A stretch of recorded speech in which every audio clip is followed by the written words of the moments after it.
Oh, you heard? Because she must have been away. Because it was good. Because London is quite bad. If you put money together, we'll travel in February, so it will win some. Oh, I hear for you.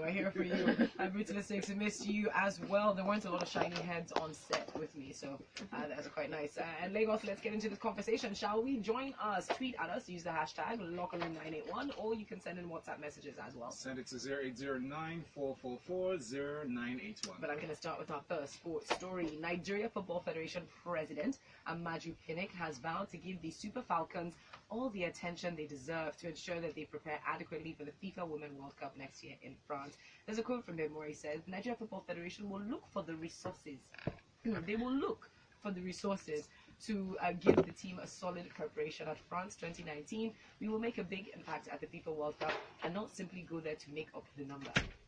Do note that the Super Falcons beat South Africa's Banyana 4-3 last Saturday in Accra to lift their 9th Africa Women Cup of Nations title. We believe you when we see it. Yes, I mean, really, it was. Let me tell you how bad. I don't like that they said we're going to look for the money. The Super Eagles is like, we're going to get this done. No, but they're still going to keep looking. They said they're going to look for resources, so it's not only money. Sometimes they will take charity too. So just bring up. Okay. It is what it is. It is what it is. But what it is, clearly the player, even the players in camp, they were talking about it. We didn't prepare well enough. And in other years it used to be that they'd go the way they were, and the rest of Africa wasn't pretty much close. So they were cool. But Africa is not waiting for you. Let me paint a picture. At the same time that Nigeria wasn't involved in any the Nigerian women's team wasn't involved in any footballing activities for I think about 15 months. The same thing was happening in Ghana. The same thing was happening in Cameroon.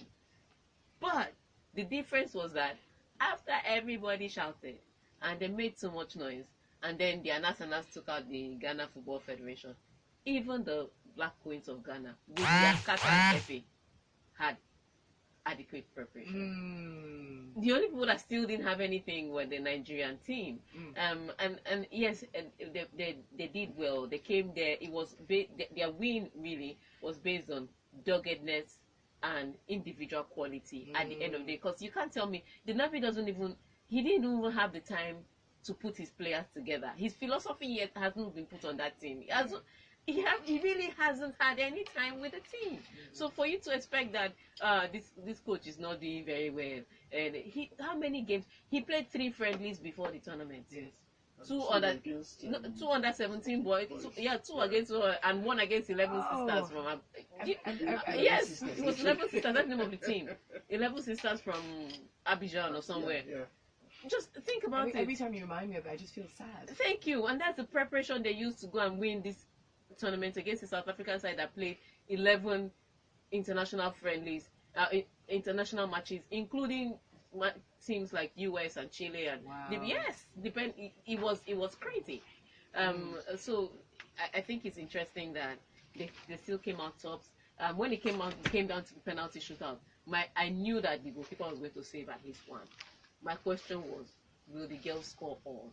And then Onobebi started with a miss. I did not even know how to start crying. But the good news is that they recovered and they eventually won. So now they're going to France as African champions. They're going with South Africa, who came second, and their highest goal scorer that won the Golden Boot, Catalana, and then Cameroon came third. So congratulations to all of them.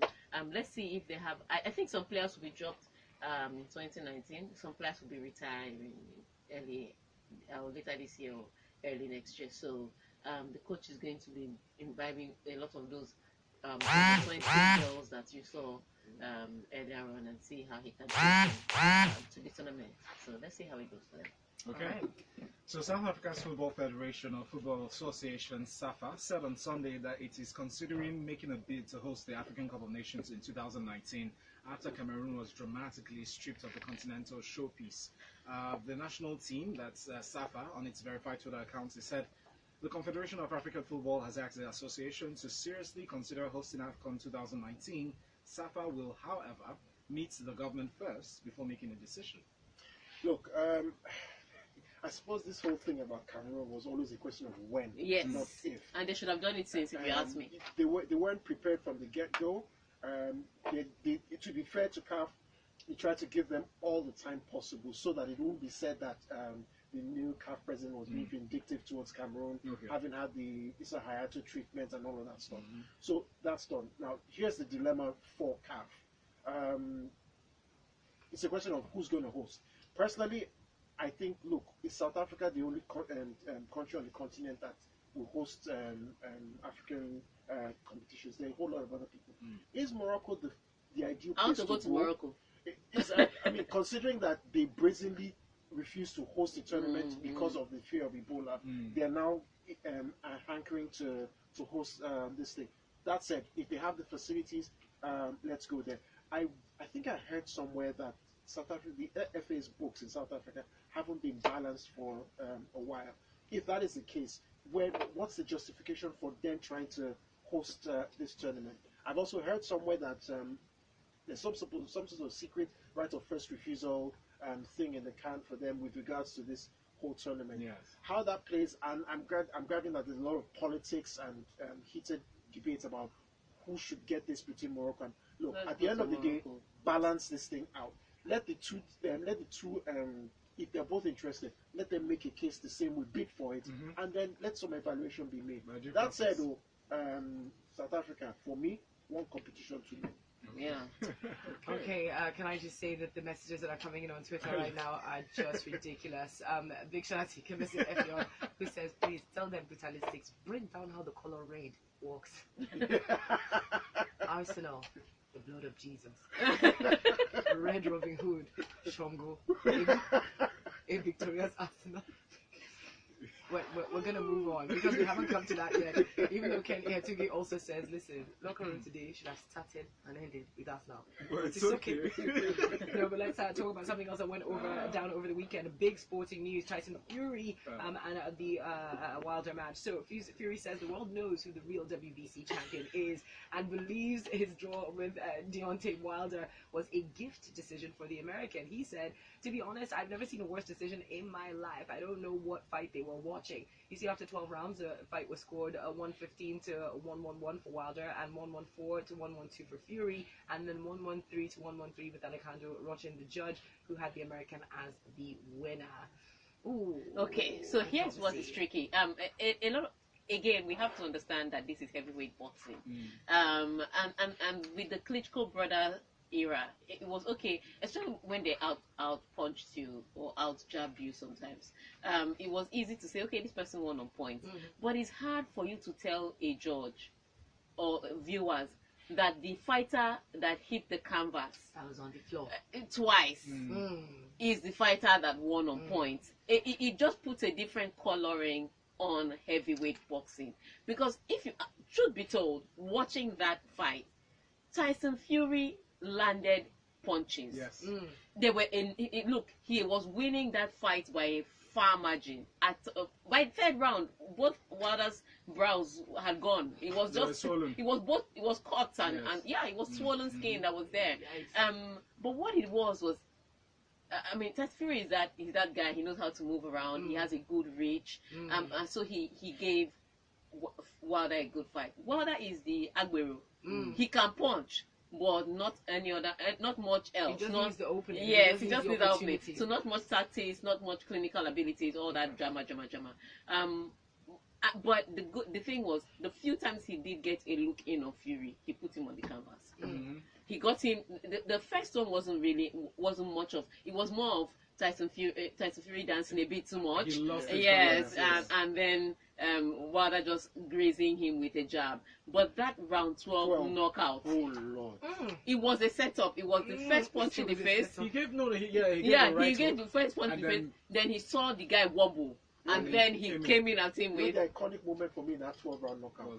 If you watch that thing in slow motion, there's a lady on ringside sitting next to some other guy. Yes. As soon the white as lady. Wilder's punch connected. You could read she her was just lips. like, oh my God. Look, you are going to need to hold that thought. We have to come back to this conversation because we've got to take a quick break. I know people are just on the end like, no, Folu. I'm sorry. You're still listening to Sports Inside the Locker Room here on Smooth Breakfast. Folu, you caught it at the right time. You did. You're perfect. Yo. As that hook came out, the woman was like, no, this man you know what? has died. I actually saw the first one was the one that people didn't notice. If you watch that fight, the first one was the one that he punched him in the nose. Then Fury now bounced back. But he didn't bounce. It was like bounce.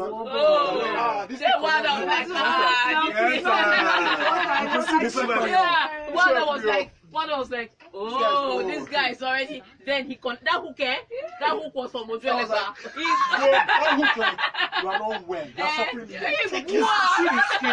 the skin went in. The face went in. Fury, Wilder was like, yes, this is finished. But look, you have to give Fury props.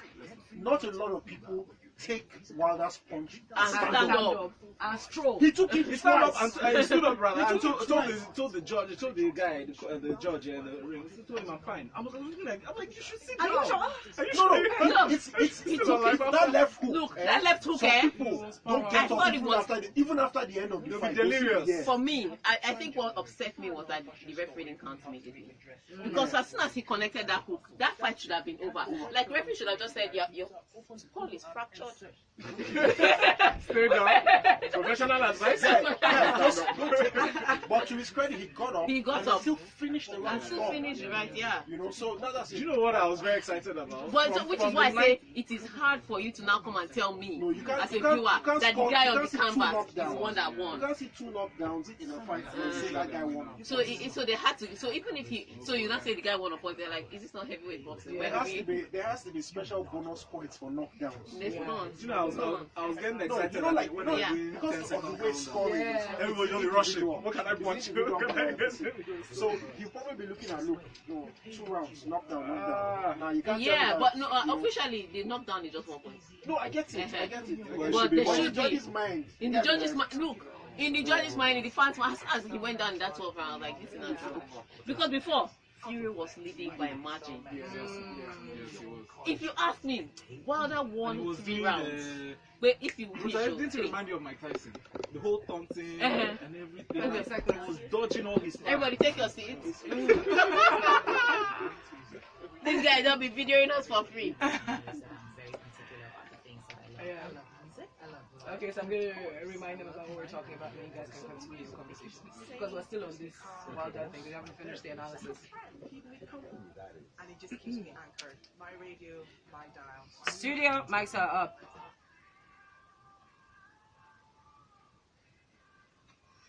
Oh yes, we are your favorite radio dial here in Lagos. This is Smooth 98.1, and we are back officially inside the locker room, still talking about the epic fight that went down over the weekend. Fury, Wilder, who should have won, but it was a draw. Tega, please continue. The hook that flowed in that time. Yeah, that hook was glorious.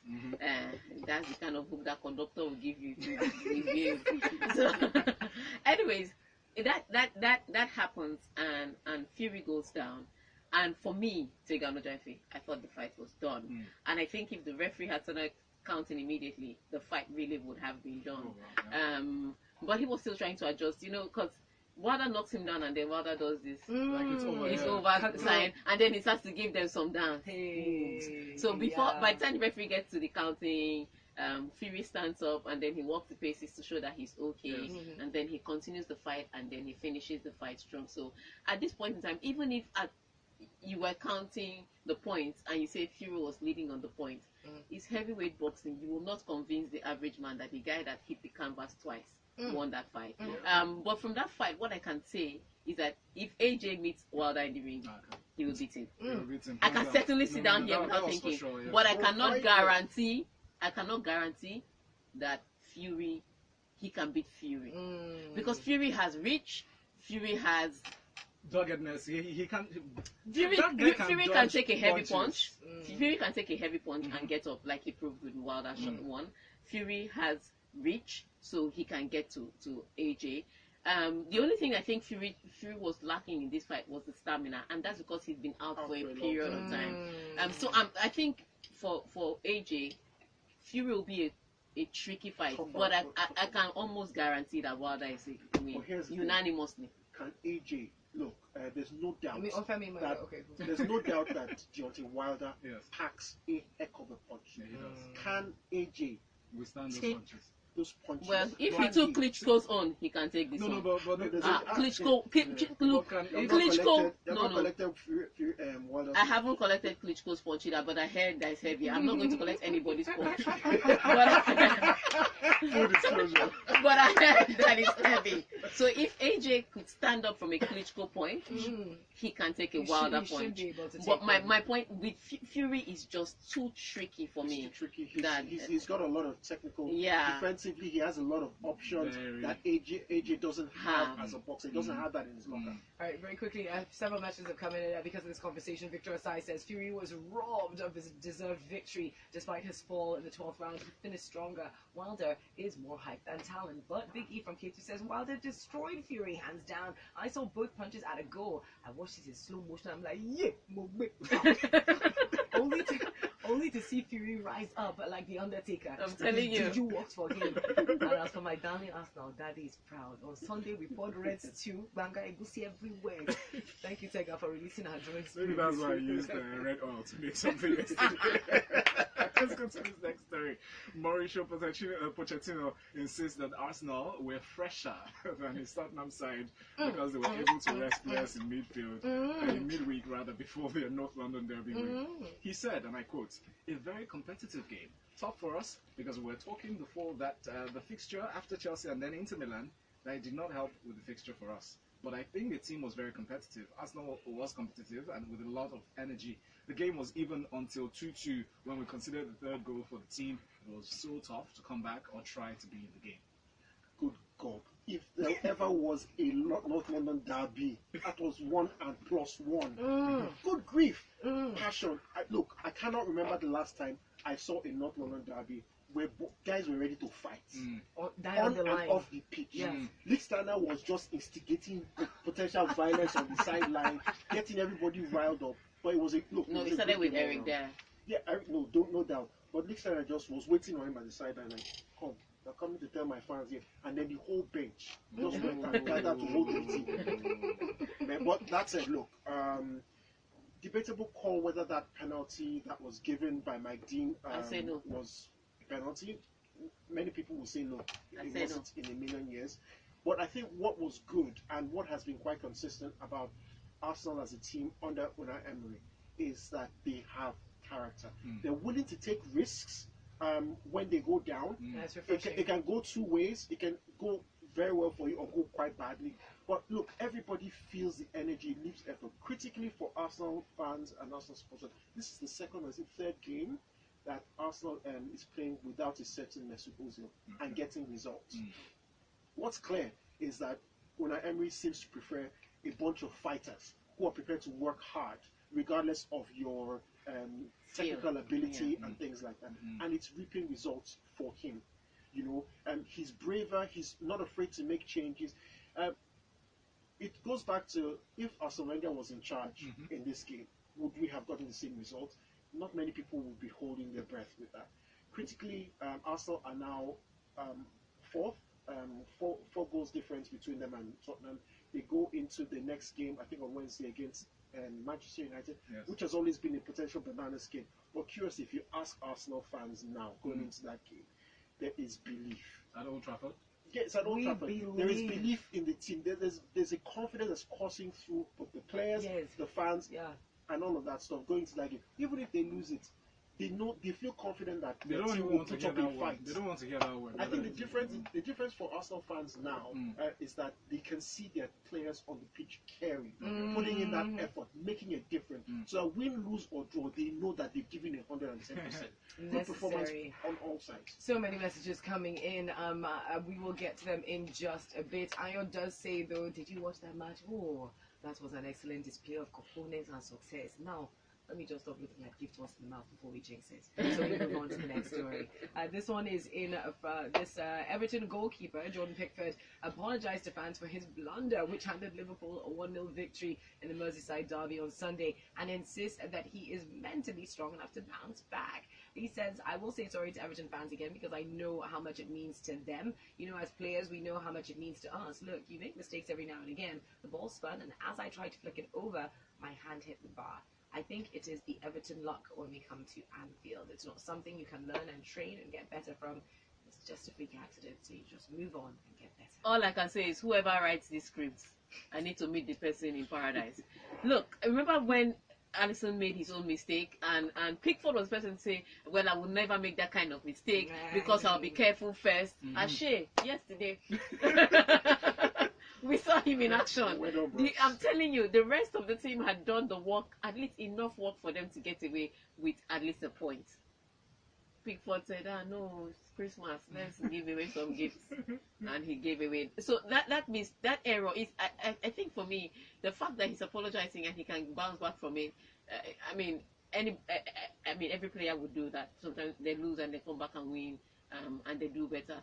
But what made it more interesting for me, or what made it more exciting for me, was that he had the man that he castigated for doing the same thing was on the other end of the pitch, and he saw it live. Wow. So this one, it's not like he read about it on the front page. He was there to see it. So be careful what you say. Yeah. You know. Yes. Just this weekend, karma caught up with people on immediately. The South African defender that was yelling at Asisat Ostrala when she missed a penalty was crying at the end of the match. Every guy that told Arsenal fans to shut up was sad at the end of the match. And Jordan Pickford, who picked on Alisson, was also sad at the end of the match. Come on, did not wait for you to go and come back. He gave you the answer from his pocket straight. Let's talk about, we'll take messages? Yes, very quickly, just before we take a break. We have got this next one coming in. Detunji from Ogba says, congratulations again to the Super Falcons for winning the AFCON trophy once again. Yes, indeed. Let's see, Jibril was waiting for Arsenal analysis, but I've given it to you. Please be relaxed. While we've got this one in from Goodwill Yamu from Ujedu. It says, congrats, Super Falcons. Asisat Oshola was a bit too selfish, almost costing us the trophy. I hope the $10,000 has been paid. The God of English Premiership is from Liverpool, and 2018-2019 trophy is theirs. Never seen such luck in football ever. Man City will score all the goals, but Liverpool will get all the luck this season. Remember how Mahrez lost the minute penalty? Let's see, while we have got this one from Manuel from Ejigo, who says, first of all, the mistake South Africa made was to allow the Nigerian team get it from his of $10,000. It was a $10,000 that won the cup. But he also says, I was highly disappointed with the way that Chelsea played yesterday. And says, forget the win. If we face Arsenal like that, we will get disgrace. So big up to Arsenal. You guys deserve it. This one is in from Maiwa Oshadari. Maiwa says, Wilder fought an experienced fighter in Fury, and he couldn't do his usual one blow, one die. Wow, that is so true. Now, Fury, he continues, says Fury was taunted him throughout the match, and the judges had to act like EPL referees.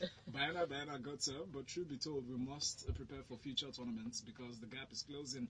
The power shifters of North London will continue to put the pressure on and remain Arsenal and Arsenal's shadow. Shout out to Tim Sherwood and Paul Merson, clown pundits. Interesting. Up on Twitter, we had this one in from T-Dude, aka Ekwan, who says, listen, knockdowns don't win boxing matches. It's scored round by round. Yes, we did mention that already. It says, and Fury won 8 to 9 rounds. Clearly, he was robbed.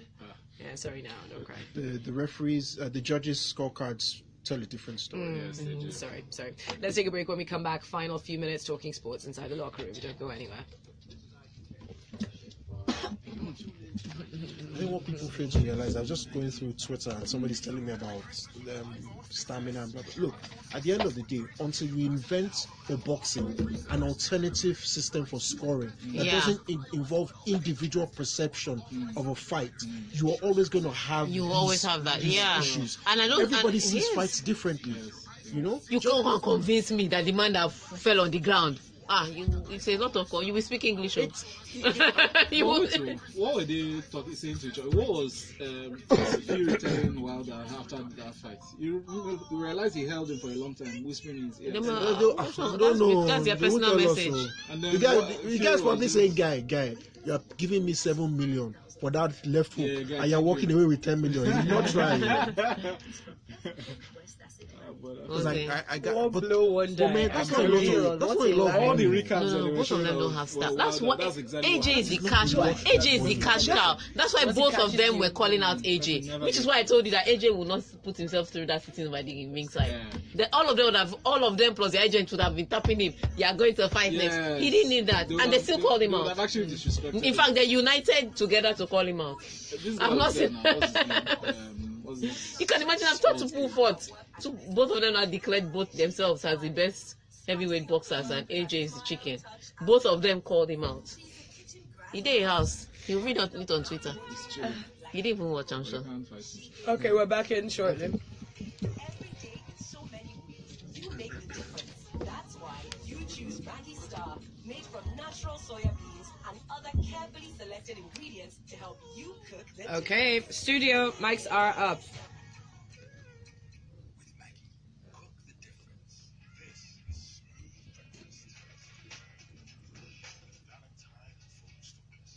Yes, it is. We are back at Talking Sports inside the locker room, so let's get to the final story. Barcelona returned to the top of La Liga with a comfortable 2-0 victory against Villarreal at the Nou Camp. A first-half header from Gerard Piqué and a late goal from youngster Carles Alena, who came as a substitute, saw Ernesto Valverde's side return to winning ways domestically after the defeat to Real Betis and a draw with Atletico Madrid.